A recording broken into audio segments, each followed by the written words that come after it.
Hello friends, today we will see about heat engine and see what is heat engine and also see why efficiency of heat engine is always less than 100%.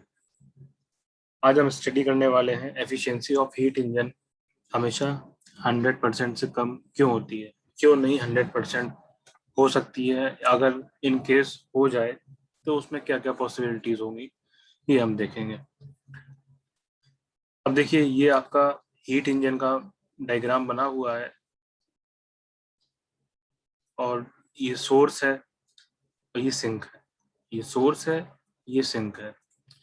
Source का temperature T1 है, sink का temperature T2 है। As always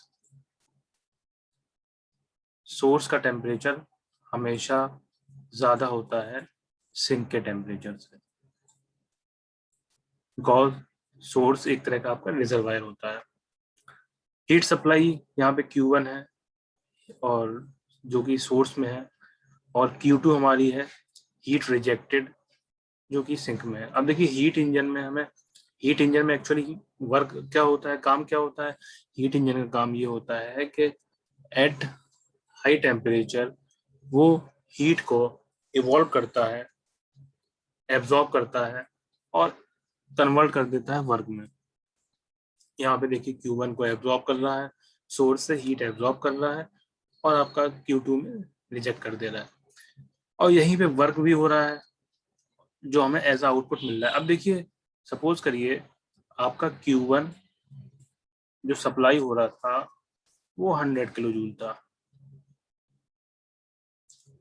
ठीक है भाई, अब मान लीजिए आपको एज वर्क आउटपुट जो मिला है, मान लीजिए वो आपका 60 किलो जूल मिला है।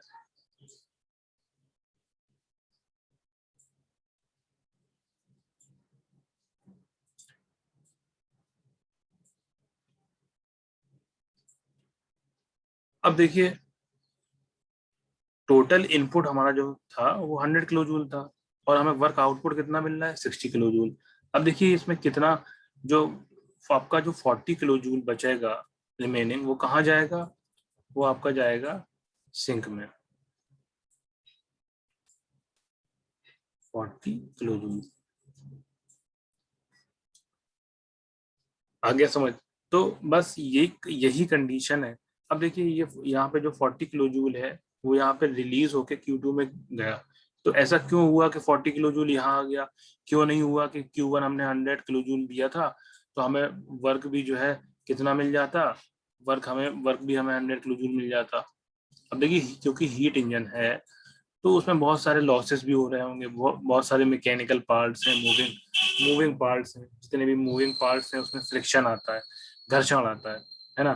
तो जब फ्रिक्शन आ जाएगा तो क्या होगा, तो एनर्जी का लॉस हो जाएगा, हीट का लॉस हो जाएगा। तो जो लॉस जो हो रहा है वो उसमें क्या हो रहा है, आपकी हीट रिजेक्ट हो रही है। और मालूम ये चला कि हमने Q1 kilo joule 100 kilo joule दिया, सप्लाई करा, तो हमें वर्क आउटपुट कितना मिला, 60 किलो जूल मिला। बाकी frictions movable part of heat engine की वजह से जो भी लॉस हुआ वो 40 किलो जूल आपका सिंक में चला गया। ये कंडीशन कभी नहीं होगी कि हमें 100 किलो जूल हम सप्लाई करें और 100 किलो जूल हमें वर्क मिल जाए, बिकॉज मूवेबल पार्ट्स हैं, फ्रिक्शन है ना। तो उसकी वजह से लॉसेस होंगे, मैकेनिकल लॉसेस होंगे। लॉसेस जो होंगे तो उसकी वजह से क्या होगा, जो सिंक में है वो हीट रिजेक्ट हो जाएगी, यानी कि हीट आपकी वेस्ट हो जाएगी। तो ये आपका था, इसीलिए कभी भी हम इसकी हीट इंजन की एफिशिएंसी 100% नहीं होती है। और आपका सेकंड लॉ ऑफ थर्मोडायनेमिक्स में आपके दो स्टेटमेंट थे, एक केल्विन का था, एक क्लॉसियस का था। तो केल्विन का भी यही कहना है कि हम एक ऐसी मशीन को इन्वेंट नहीं कर सकते जो सिर्फ सोर्स पे काम करे, जो सिर्फ सोर्स पे काम करे।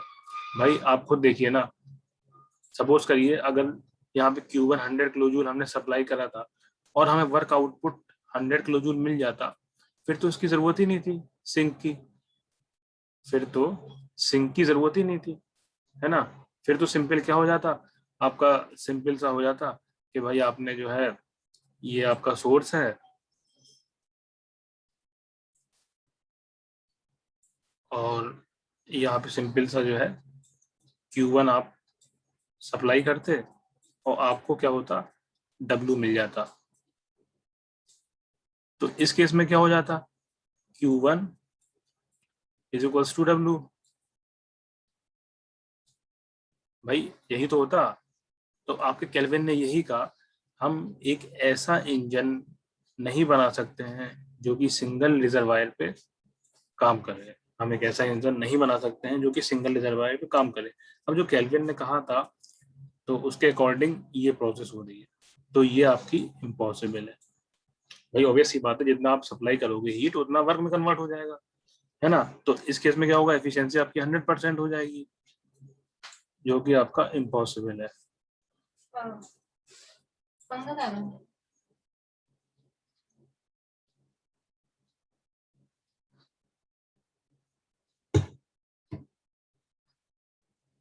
ठीक है ना। तो ये आपका हो गया,